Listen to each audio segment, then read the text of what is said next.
Welcome back, everyone, to the Do You Know Ball podcast. I am your host, Matt DeGennaro. I am joined here with Zach Pappenberg, my other host. Say hi, Zach.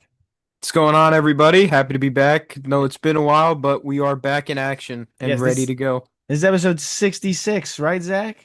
Episode 66. And if you tune into next episode, I'll mention it again at the end. We do have a special guest coming on for the next episode, so stay tuned for that. Yeah, for episode 6-7. What? That's the episode 6-7. Oh man. All right, let's just get straight into it. Let's do it. Why don't you start us off with the NFL topic? Yeah, so why don't we just get right into it, Zach? I like your attitude today. You have a good heart today. The NFL is back.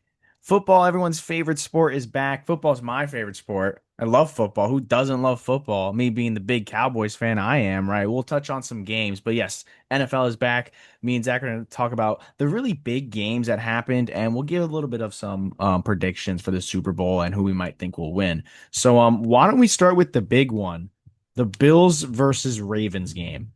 Zach, did you watch that game? I did not watch it live, but I Of course, watched it back. I of watched course, it back at the end. of course. And I saw the highlights from the game. It was Mhm. absolutely insane. It was Well, went back and forth the whole time. The Ravens had a crazy lead at one point, and then Josh Allen, both of them, Lamar and Josh are both masters in their own game. Like yeah. really, truthfully. Yeah, well, watching the highlights does not compare to the actual game itself. Let me tell you that. I watched the whole game. I took a little break, and with the people in my house, it was like 40-25. The Ravens were killing them. And then we look at the score, all of a sudden it's a 3-point game. Or no, 4-point game, whatever it is, 2-point game. Like it was crazy. It was crazy how, the Ravens just kind of gave up the lead that they have. And, they're very hungry this year. I know the Ravens and Bills, and that's going to kind of touch into my predictions that we'll talk about at the end of this segment. But Josh Allen and the Bills, they do what they do. Like Josh Allen's MVP for a reason. You get the offense moving a lot, and one of the craziest things is they just erased this 15-point deficit and ended up winning the game off a field goal off of 41. Zach, what was his name? You know his name. Prater. I'm not saying the first name because I don't want to mess it up, but it was Prater. Be confident. Say the name. Matt Prater. There you go. You didn't want to mess up the name, Matt? I don't know if Matt Prater. What's my name, Zach? Matt. There you go. You don't mess my name up every day. I hope not. I hope not. But the Hope Bills not. players didn't even know who he was. They thought he was a coach on the sideline. That just shows you how crazy this is. And Josh Allen, could be on pace for another MVP season. I wouldn't be surprised. The Bills could go to the Super Bowl. They could win it finally. Maybe putting the end to the Mahomes terror reign. But I do want to touch on Haley Steinfeld for a second. This woman is the luckiest woman on the planet because she gets to go home every night and Josh Allen is just there. Just there. Like, am I wrong?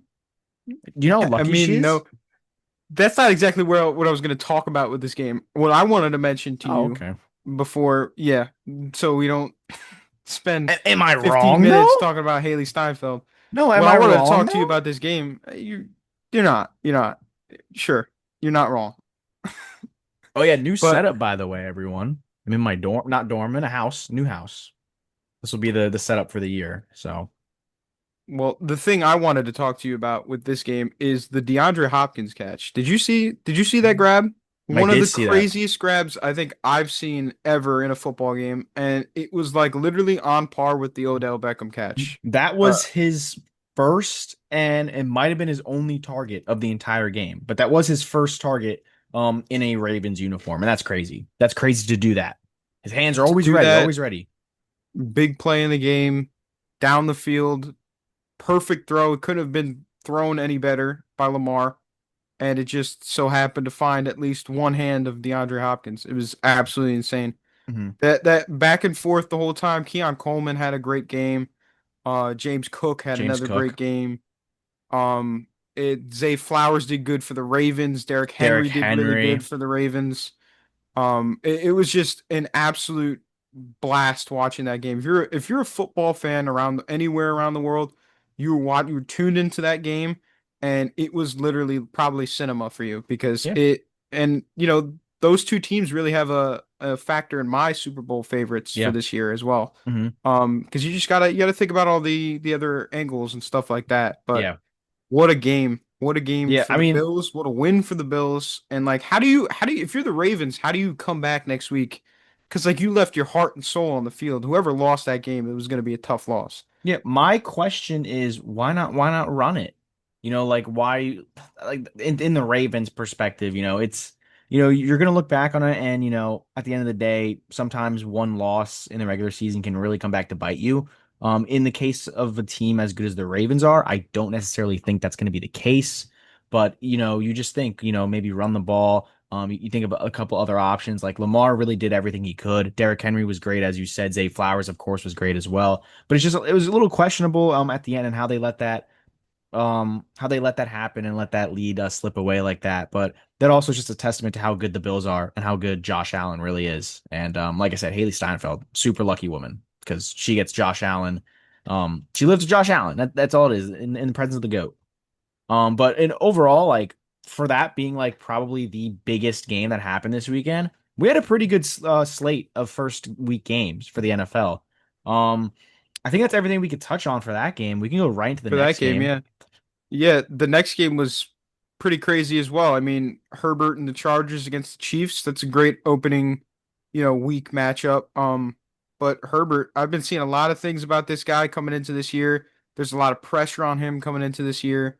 And he certainly did perform in the first game of the year, but does he have what it takes to make it all the way? Does that team have what it takes to make it all the way? I personally wouldn't say so. No. They're not even in my mind when it comes to Super Bowl favorites. But it was a great game for Herbert, and if he can consistently do that and consistently do that maybe in the playoffs, then maybe I'll change my mind towards the end of the year. But right now, I can't really pin them as the Super Bowl favorites Hmm. just for being the Chiefs, even though the Chiefs are a tough beat because I don't think they've lost. I think I saw a stat on it the other day of they just haven't lost like the first game of the season in a long time. Um, and that's just a testament to how good they've been. Yeah. But it was a great matchup, great opening matchup for football. Yeah, it almost seems like this loss for the Chiefs signifies the potential end to their crazy dynasty run that they've had. A lot of people don't think the Chiefs are going to be as good as they once were. Um, Travis Kelce possibly done after this year, whether that's confirmed or not. But they don't have a lot of weapons outside of a couple of key players, and just on top of Justin Herbert being really, really good, surprisingly. Just kind of fell apart for the Chiefs there. I still think they'll be good Super Bowl favorites. Don't think so. Like I said, we'll touch on that. But I do want to touch on the Chargers and Justin Herbert. Because Zach, I don't know if you remember this or know this, but I am a very big Justin Herbert hater. Did you know that? I've I definitely told you. believe I believe you've mentioned that when we did like the top five QB video way Mhm. back when. Yeah, I am a very big hater for Justin Herbert. I feel he's very overrated. I feel like every time I watch Justin Herbert, he poops the bed. Funny enough, I did not watch this game. So, I mean, did he do good? Sure, but I didn't watch it, so I didn't get to see. It doesn't pass the eye test. I'll put on the next Chargers game and I guarantee he'll poop the bed. That's just how it works. So I'm a little bit of a hater for Justin Herbert. And now on top of it, he has Madison Beer, who I think just unlocked some special powers today. Like that's the thing, freaking what were we talking about? Haley Steinfeld and Josh Allen, right? You got Livy and Paul Skeens, you got Kelsey and Taylor Swift, and now you got Justin Herbert and Madison Beer. What's going on in the football world and just the sports world in general? What's up with these power couples in football and sports? Am I crazy? No, Ma- you're not crazy. Madison Beer must have gave him a good pep talk because that man Justin Herbert played good. So we'll see. We'll see what happens here. There is a little bit of lore though with Madison Beer. You know the lore? I have no idea We're the kind of lore at deviating all. away from sports a little bit. Her We are. ex-boy, her ex-boyfriend, her ex-boyfriend's favorite football player is Justin Herbert. Do you know that? I did not know that. So this could just be a little bit of a revenge tactic for Madison Beer. Whatever she did, it worked because Justin Herbert played out of his mind. But I'm still a hater. I Good news. still want to see more from Herbert throughout the year.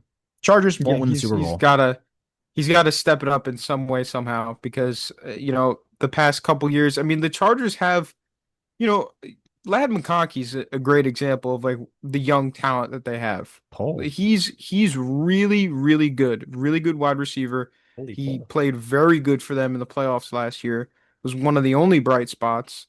And they just have to show up this year. They have to play their hearts out, and have probably one of the best seasons that Herbert's ever had. And he's just got to go crazy and continue that momentum, ride that momentum wave into the playoffs.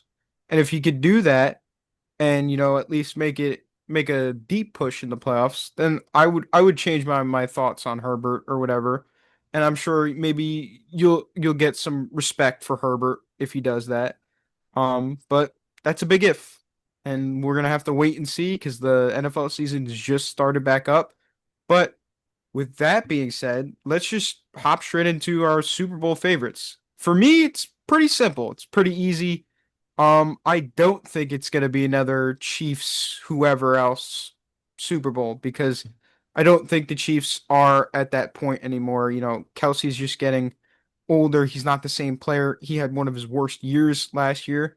Um, and we only know that, Matt, because we had him in fantasy, thinking that we Yeah, got him so late in the draft, what a and we're bum. thinking maybe could have been a steal to get Kelsey at where we got him or whatever. Such a bum. Nothing, because we got no productivity out of Kelsey, none.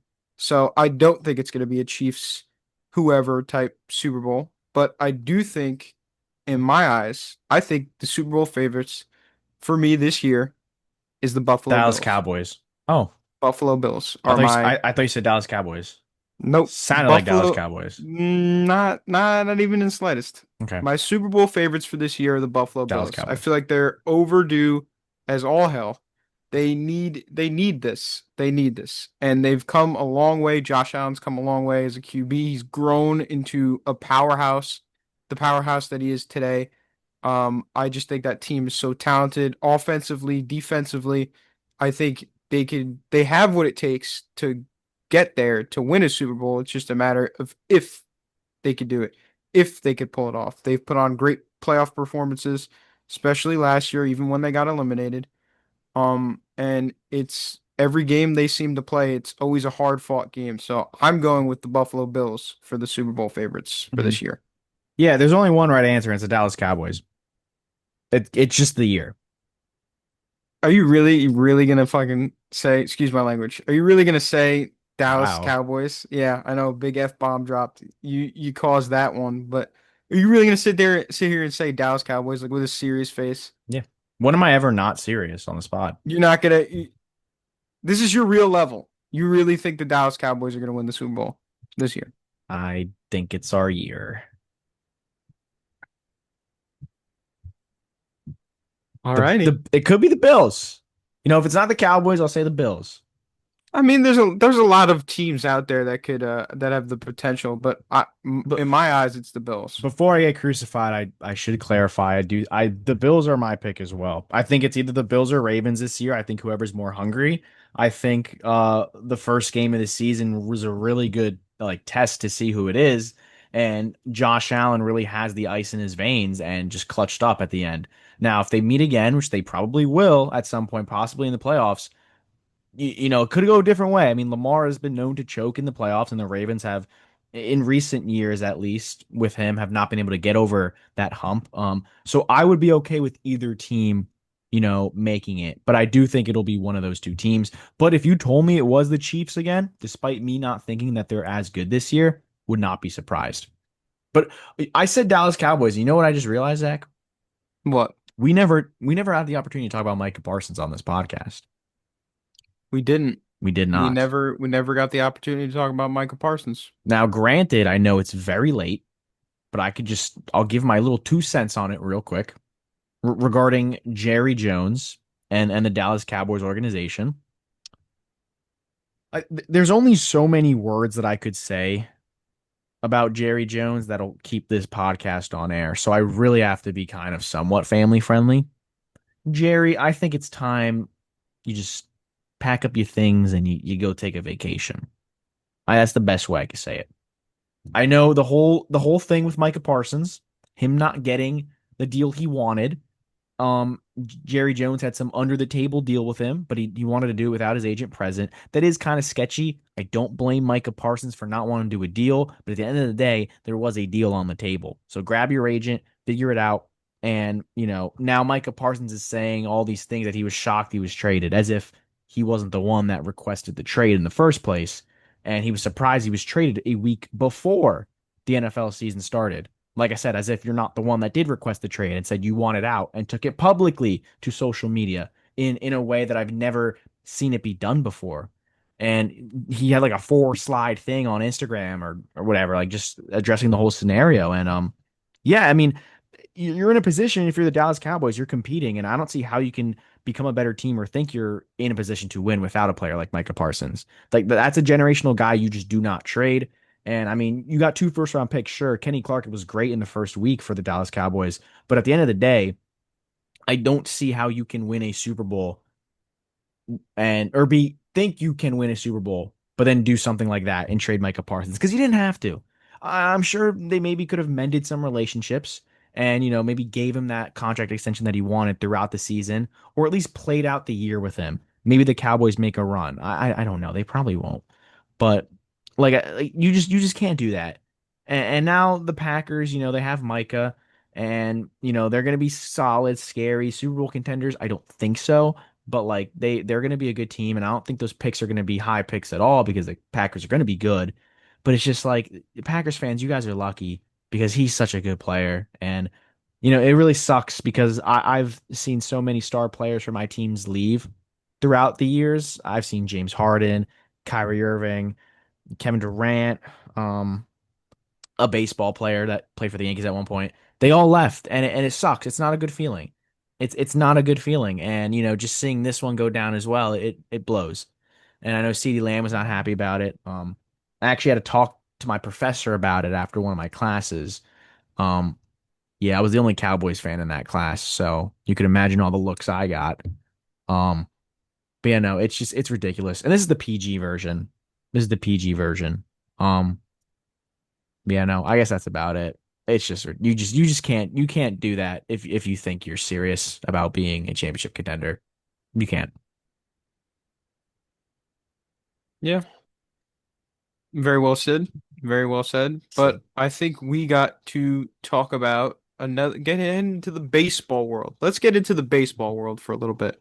So, obviously, throughout the year this year, people have been looking at the both MVP races and mainly the AL MVP race because there's been talks that Cal Raleigh and Aaron Judge are competing for the AL MVP.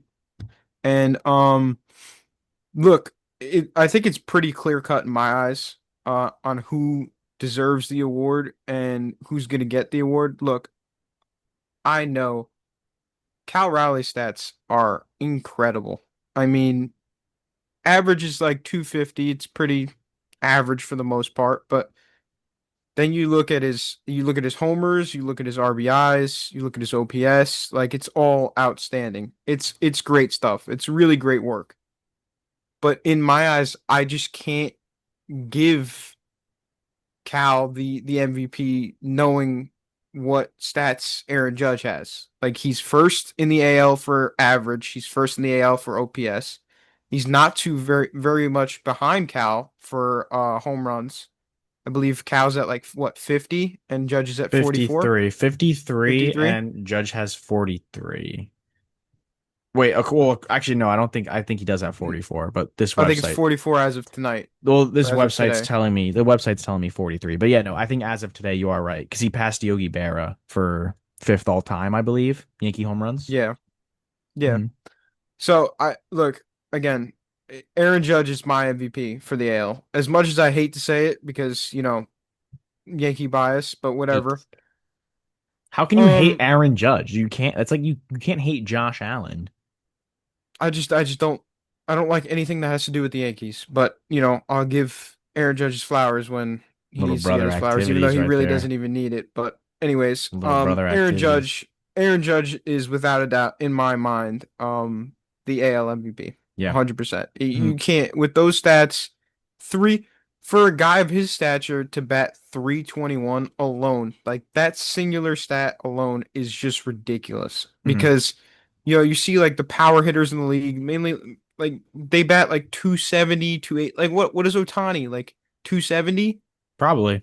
around there, 275, 280, like around that range for batting average. So for Judge to be like the opposite of that in the AL and bat 321 is just unheard of. And like OPS over 1,000, unheard of again. Hmm. Really, like the stats are there, everything's there. I think Judge is gonna win easily. And as much as I hate to say it, but Cal Raleigh, had an incredible year. Really did a great job this year. He's got put in a lot of work, especially after signing the contract extension.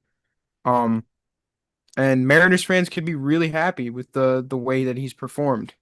Um, but you can't go any other direction but Judge. That's just me though. Hmm.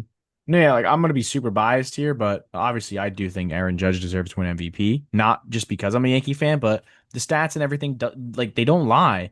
Um, Judge has a 7.5 WAR, Raleigh has a 5.7 WAR, so you have a big difference in WAR there. The only thing Raleigh is better in, and I believe you touched on it, home runs and RBIs and stolen bases. Stolen bases is not a factor to include when you're debating MVP. 53 home runs and 113 RBIs as opposed to Judge's whatever 44 and whatever. Like it's like that's the only thing Raleigh has an edge over.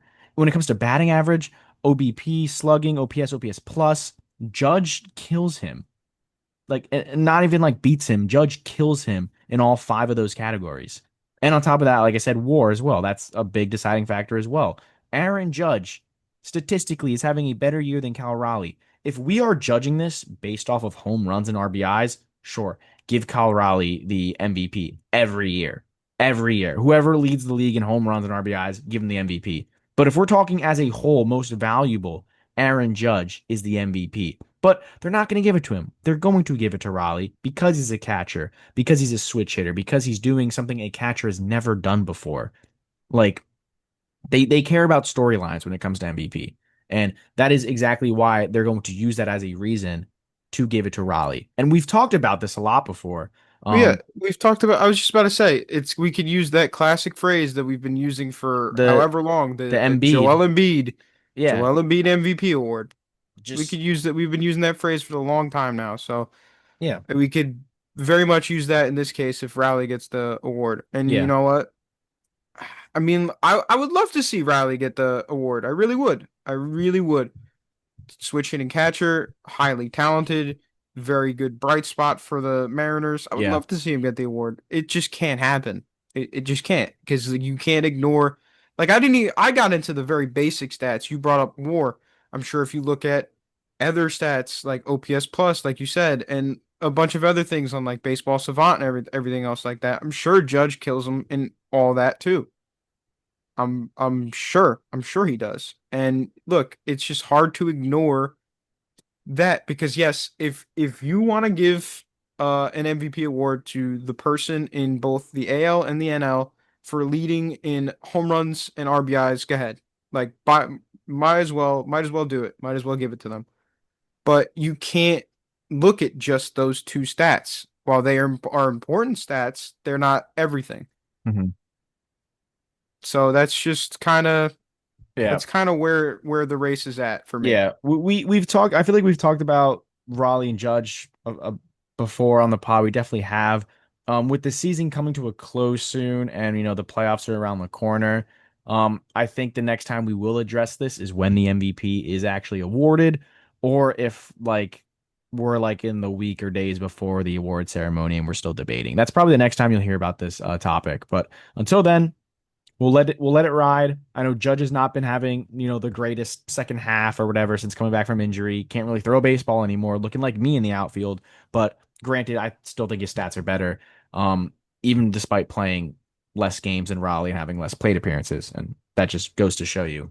And Raleigh has had like a terrible stretch as well. I don't have the stats in front of me, but I remember Yeah. seeing he was batting like 100 something for like 3 months or 2 months or something. So his stretch was not great either. But with that being Yeah. said, um, talking Well, about not being good, why don't we go into that Mets bef topic? Oh, okay. before we go into the Mets topic, just Okay. one more thing I wanted to add. With Raleigh, you see his average right now. I think it's sitting at, like I said, I think 249, 250-ish for the average. At a certain point in the 242. season, yeah, at a certain point of the season, Riley was batting like 275, 280, if you don't remember that, especially before All-Star break.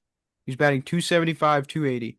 And with the home runs, with the OPS, with the WAR, with the RBIs, with all those stats. So that is kind of where the difference lies too.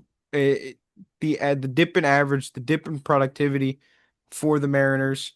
I mean, sure, he's hit his fair amount of home runs since the All-Star break, but it's not nearly as much as when he started in the first half of the season. So, you know, I feel like we've touched pretty much everything we want to touch on that topic. Now I'll take it into the Mets topic. And this topic it's pretty hard for me to do without being pretty rageful right now because oh man, I mean, where do you even start? So I guess I'll start on the Giants side before like I absolutely explode about this Mets team and everything that's been going on the past couple of weeks with this team. So, the Giants have an absolute, I don't know, I can't even say an absolute stud because, his stats are all right now, but he is in absolute electric house for them. Like he is energy in a ball for them. Drew Gilbert has Aren't been fantastic aren't you for the jealous? Giants. I'm a little jealous because again, the whole thing with the Mets this deadline was they wanted to get a center fielder. They wanted to get a center fielder that could hit, right? And they did that in getting Cedric Mullins, but what they didn't realize is that he would be so poop when he came over. I think he's batting 170 something since coming over to the Mets at the deadline, and he's gotten like maybe a home run like it's his productivity is like down real bad. Like he has done pretty much close to nothing for the Mets. Um, and that's something, Drew Gilbert, with all that energy, with all the spark plug, that's a guy that we actually need right now. Because you know what? It's really annoying. It's really annoying to me to see this lifeless, deadless team just walk out on the field every day and just be inconsistent as all hell. They're inconsistent. They go from winning, playing the best series of their life with the Phillies and they sweep the Phillies, but you lose to the Marlins like 3 out of 4 games, and then you go play the Tigers and you kill the Tigers, you win the series 2-1, you're looking up again, and then you go play the Reds too, and you just get absolutely destroyed. Hunter Green has one of the best games of his life. Like it's actually so frustrating to watch.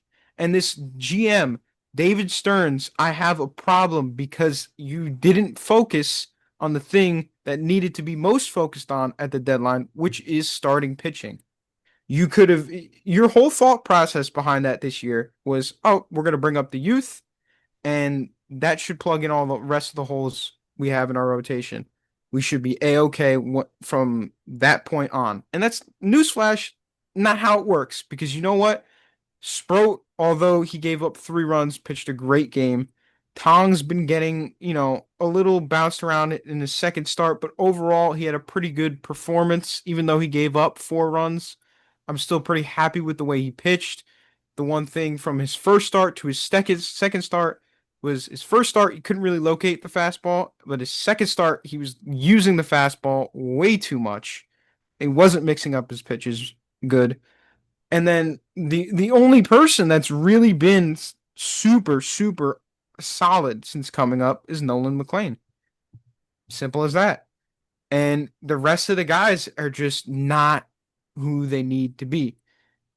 I'm not blaming anything on the youth. I'm going to clarify that before I get flamed in the comments. The youth, those 3 pitchers that we have in our rotation currently, Sproat, Tong, and McLean, are the only bright spots in our rotation. The rest of the guys need to figure it out, and they need to figure it out fast, very fast. Playoff time is coming around the corner, and at this rate, it's not looking like you're going to even make the playoffs. The Giants are up 4-0 last time I checked on whoever they're playing. I think they're playing the Diamondbacks.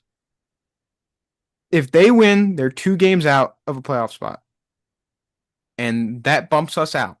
So you didn't focus on starting pitching at the deadline, and you thought that the rookies would help, and they do. They help a lot, tremendously. But then when you get to the other half of the rotation, the other 2 or 3 guys that you're going to use in that rotation, um, everybody craps to bed. Mania sucks. Kodai Senga sucks. David Peterson, capital S, sucks. Sucks very bad. They have all been terrible. Terrible. Mania can't figure it out. Kodai Senga looks lost. He looks absolutely lost on the mound. You can't have that. David Peterson, this is a guy that one of our friends was talking about, even though I know he did, but again, all-star level talent, was in the all-star game this year. Either him or Senga. I was being asked a question early on this year of either him or who do I think? Either him or Senga should be in the all-star game. That's the question I was asked at the beginning portion of this year. Now, neither of them deserve it. Neither of them deserve it. I'm so sick and tired. They need to wake up. They need to wake up. There's 6 series left in the year.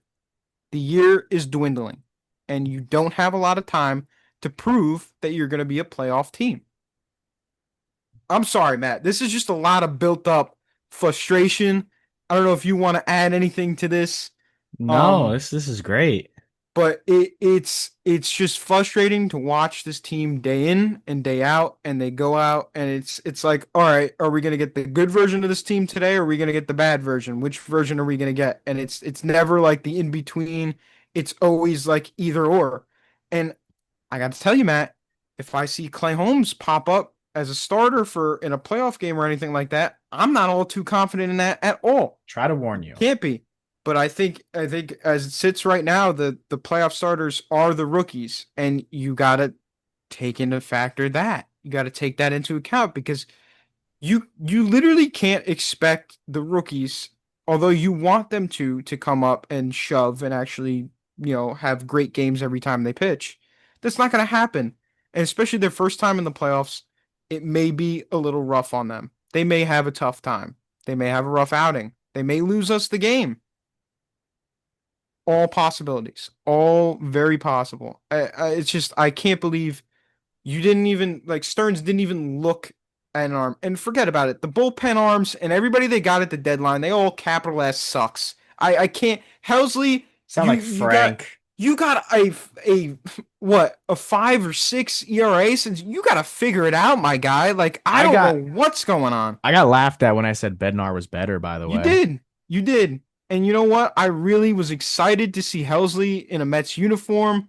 Hell's bells followed by the trumpets. Sounded like a match made in heaven to me. I was so ready, and I got Tyler Rogers so fired up to get him, but not really at the same time because I didn't like the trade package. Ah man, Gregory Soto sucks. Just sucks. There's just no other way to put it right now. If the Mets want to make the playoffs, they need to show it in the last 6 series. Point blank. Point blank. That's just how it is. If you want to be a playoff team and you want to play some playoff games, some extra games in October, you got to show up to the field. And that's where I'm going to leave it. You got to All right. show up to the field. All right. Well, we are running out of time anyway, so great We timing on are. your part. I loved every bit of that segment. That was probably my favorite segment of the day, personally. Thank you. I appreciate that. Dude, I you appreciate you that. just have such a way with words that like I'm glad to have you on this podcast. Thank you, man. Thank you. But I'm not with gonna that being said, not gonna say it I back. All right. no, I do. No, I no, do. no. I End the do pod. End greatly the pod. appreciate you End the pod. and everything you do for the pod. Don't care. End the pod. All right. With that being said, we will catch you guys next time for episode 67.